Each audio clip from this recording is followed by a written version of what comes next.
আরে এটা দেখি লাঠি আলো হুজুর।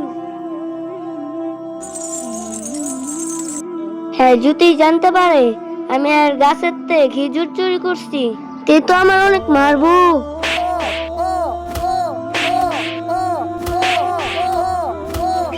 আল্লাহ, এই ইমাম সাহেবের তে আমি কিভাবে বাঁচবো? কি রে, তোর হাতে খেজুর? তুই কি আমার গাছের থেকে খেজুর চুরি করছিস? আল্লাহ, আজকে আমার বাঁচিয়ে দাও, আর কখনো আমি চুরি করব না। কি হইলো, বলস না কেন? দাঁড়ান হুজুর। হুজুর, আমি এই খেজুর চুরি করছি দূরের জোতার জন্য। বাবা অনেক অসুস্থ তো, এই জন্য আমি খেজুর গুলা নিয়েছি। হুজুর, আমার আব্বুর তো অনেক ক্ষুধা পেয়েছে, এই জন্য আমি খাবারটা চুরি করি, আর আমার কাছে টাকাও নেই। তোর কথা যদি সত্যি হয় আজকে তো তুই বাঁচলি, আর যদি মিথ্যা হয় তাহলে তুই জানোস আমার লাঠির মায়ের। চল দেখবো তোর বাবা অসুস্থ কিনা।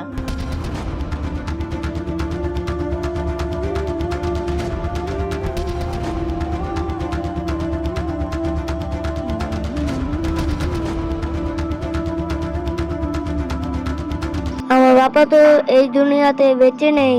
আমি তো ইমাম সাহেবকে মিছা কথা বলেছি, এখন আমার কি হবে?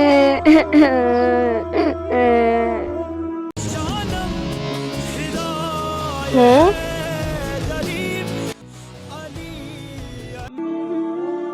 তোমার অসহায়তা দেখে আজকে তোমাকে ছেড়ে দিলাম, না হলে আজকে তোমার খবর ছিল।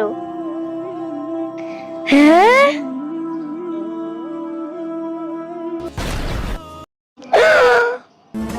ভিডিওটি ভালো লাগলে আমাদের চ্যানেলটি সাবস্ক্রাইব করুন এবং কমেন্টে বলে জানা আমিন।